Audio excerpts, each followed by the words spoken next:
Bonjour à tous, bienvenue à ma chaîne, je m'appelle Fadi.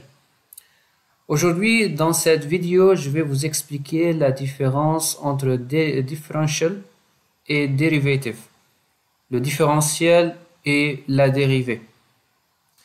Tout d'abord, je vais commencer par la dérivée parce que la différentielle, elle est basée sur la définition de la dérivée. Donc, il faut tout d'abord commencer par la dérivée.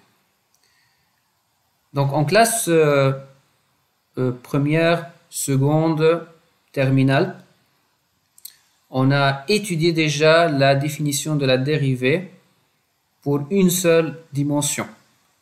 Donc la dérivée de la fonction, c'est la limite de l'accroissement fini. Ou bien le taux d'accroissement fini, c'est ça. Et donc c'est la limite lorsque delta x, donc je vais ajouter ça, donc c'est delta x tend vers 0. Ok? Jusqu'à maintenant, je pense que c'est clair. Il y a en fait des livres en physique dans lesquels cette limite-là est notée par df divisé par dx. C'est comme par exemple, on peut écrire d'une façon indirecte que df est égal à la dérivée multipliée par dx. Ok? Et il y a des gens qui disent que ça, c'est la différentielle. Et je vais vous expliquer c'est quoi la différentielle. Ok?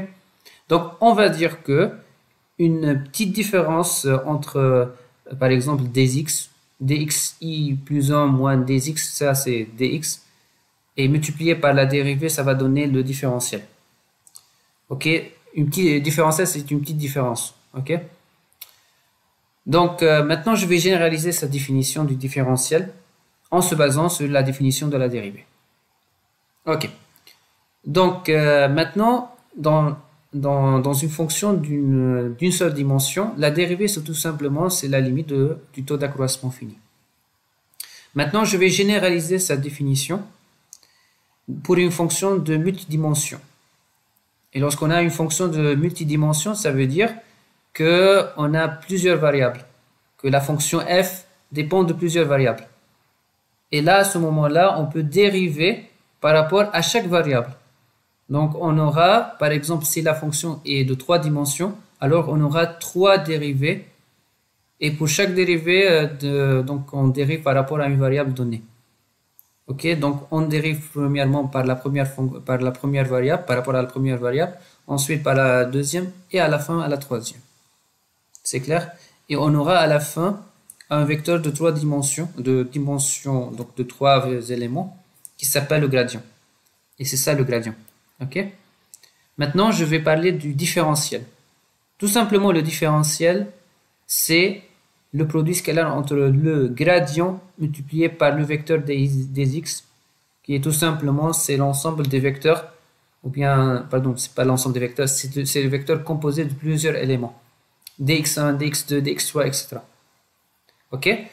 Donc, tout simplement, le différentiel, c'est la généralisation de cette expression-là. Ok? Donc, si par exemple, on a une fonction de 2 dimensions, donc ici, à ce moment-là, le df est égal à la dérivée partielle par rapport à la première variable dx1 plus la dérivée partielle de la fonction f par rapport à la deuxième variable multipliée par dx2. Ok, ça c'est donc c'est la généralisation. Ok, donc si on veut faire simple et savoir la différence entre différentiel et dérivatif, la différence ne peut pas être claire que lorsqu'on a une fonction à plusieurs variables. Ok, donc lorsqu'on a une fonction à plusieurs variables, on aura des dérivées partielles et ça n'existe pas une dérivée totale. Il faut bien comprendre maintenant ce que je dis maintenant. Donc, lorsqu'on a une fonction multidimension, là, on a la différence entre les deux. Et à ce moment-là, on n'a pas ce qu'on appelle dérivée totale, on a la dérivée partielle. OK?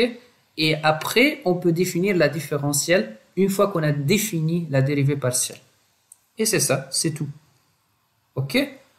Donc, ce qu'il faut savoir, le plus important, la différence entre les deux ne sera pas claire que lorsque la fonction sera de n variables. Ok? C'est tout. Et si vous avez des questions, n'hésitez pas à poser beaucoup de questions et je peux répondre à vos questions et faire des vidéos. Salut!